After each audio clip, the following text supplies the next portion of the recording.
देखिए भैया, आप लोगों को हम बता दे रहे हैं, जो जो व्यक्ति जो है क्रेडिट कार्ड या एटीएम कार्ड या जो है यूज कर रहे हैं, वो संभल के यूज करिए। कोई व्यक्ति के द्वारा जो है लिंक या ओटीपी आप लोगों से मांग रहे हैं तो बिल्कुल मत दीजिए। अगर आप लोग दीजिएगा तो आप लोगों से ठगी हो जाएगा। अगर आप लोग नहीं समझ में आता है तो जिस का एटीएम कार्ड ब्रांच का, जो ब्रांच का एटीएम कार्ड यूज करते हैं वो ब्रांच चले जाए। जो ब्रांच का क्रेडिट कार्ड यूज कर रहे हैं वो ब्रांच आप लोग जाकर करवा लीजिए, कुछ अगर असुविधा होती है तो। और कोई व्यक्ति जो है फोन कर करके बोला कि आपको ये है वो है, ये प्रॉब्लम आ रहा है, कहते भी नहीं, मत दीजिए। बोकारो इलाका का एक व्यक्ति से क्रेडिट कार्ड से 1,07,000 रुपया जो है निकासी हो गई। निकासी कैसे हुआ ये हम आपको बताते हैं। एक अननोन पर्सन का, उस व्यक्ति को जिनका क्रेडिट कार्ड है, उस व्यक्ति को फोन आता है। फोन आने पर जो है बताता है कि क्रेडिट कार्ड से आपका जो है ज्यादा पैसा कट रहा है। इसको लेकर एक लिंक भेज रहे हैं, उस लिंक पर टच करिएगा। जैसे ही टच किया वैसे ही 1,07,000 रुपया का निकासी हो गई। निकासी इस तरह से हुई, अपराधी जो थे वो देवघर इलाका का थे। उसके बाद जो है जितने भी सामान है, जो व्यक्ति क्रेडिट कार्ड यूज कर रहे थे, जिनका पैसा निकासी हुआ 1,07,000 रुपया, उस व्यक्ति के द्वारा जो है साइबर थाना में एक लिखित आवेदन दी गई। उसके बाद सदर थाना में एक लिखित आवेदन दी गई। तुरंत कार्रवाई करते हुए साइबर थाना वाले लोगों ने और अपना जो है ट्रैक किया।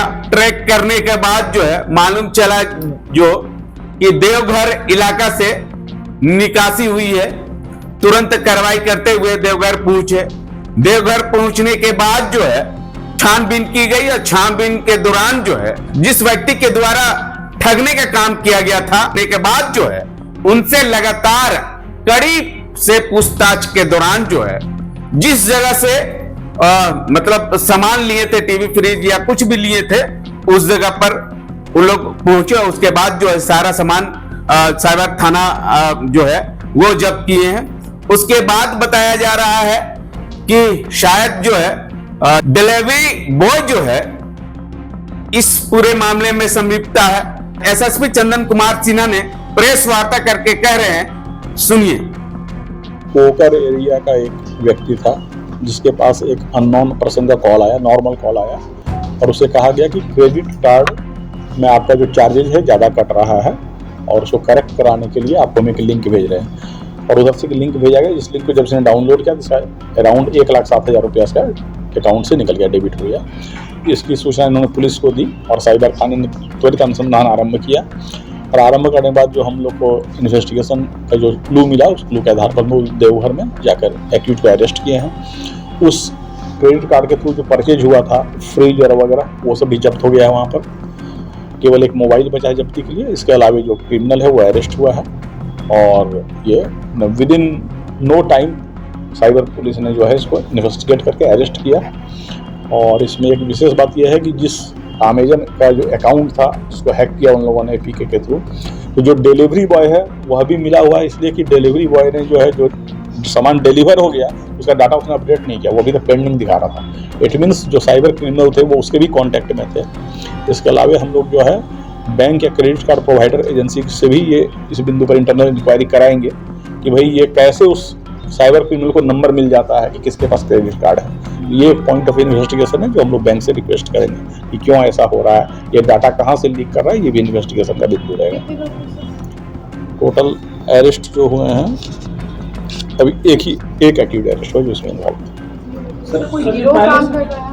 ये अभी हम लोग फर्दर इंट्रोगेट करेंगे तब क्लियर होगा। सर लगातार साइबर क्राइम के मामले आ रहे हैं, आम जनता को क्या आप लोगों की तरफ से अपील होगा इस तरह के झांसे में ना आए? देखिए, नॉर्मली जो सबसे बेसिक लाइन है, क्रिमिनल दो चीज़ का यूज करते हैं। या तो वो आपको किसी बात को लेकर टेंशन में डालते हैं, जैसे उनको कहा कि आपका क्रेडिट कार्ड ज़्यादा कट रहा है तो आप चिंतित हो गए कि हमारे ज़्यादा कट को करेक्ट करना है, और या लोभ देता है कि आपको ये, तो लोभ और भय, इस आपको कोई भी कॉल आ रहा है आप इमीडिएटली कुछ नहीं करिए। पहली बात है कि कोई भी बैंक, कोई भी प्रतिष्ठित ऑर्गेनाइजेशन बैंकिंग या कॉल, मोबाइल कॉल करके डाटा नहीं मांगता है। ये सिंपल थ्योरी है। आपसे कोई डाटा, वो बैंक कहती KYC भी अपडेट करना था, आप आकर कराइए।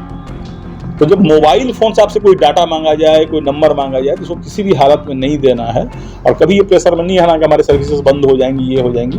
तो ये हमारी अपील है कि लोग इस कॉल से परेशान न हो और तुरंत घबरा के किसी को कोई डाटा शेयर न कर दें। पहले भी इस तरीके के अपराध होने लगे? बिल्कुल बिल्कुल, इस तरह के अपराध कई बार हुआ है, कई जगहों पर हुआ है। इनके द्वारा इस अपराधी के द्वारा नहीं, ये अभी तो ये पहली बार बता रहा है, अब इंट्रोगेशन से फर्दर खुलेगा कि इसका क्या क्रिमिनल हिस्ट्री है। सर एक बड़ा सवाल है कि 1930 पे जो लोग कॉल करते हैं उसमें बहुत बार ऐसा होता है कि कॉल नहीं लगता है सर। तो देखिए, क्योंकि थोड़ा हो सकता है कि जो तो नंबर ऑफ टर्मिनल्स बढ़ाने होंगे, कई बार होता है कि चूंकि कॉल्स ज़्यादा आते हैं और कई ऐसे भी कॉल आते हैं जो प्रैंक कॉल, परेशान करने के लिए कॉल आता है, तो हो सकता है वो इंगेज होता हो, तो हम लोग टर्मिनल्स को बढ़ाने पर उसमें। और यूजुअली हमने जो देखा है कि जब भी कोई कॉल किया तो लग जा रहा है। अगर आपको ऐसा फीडबैक है तो हम लोग इसको भी देखेंगे टर्मिनल बढ़ाने की जरूरत है या नहीं। साइबर अपराध को लेकर से जो टेक्नोलॉजी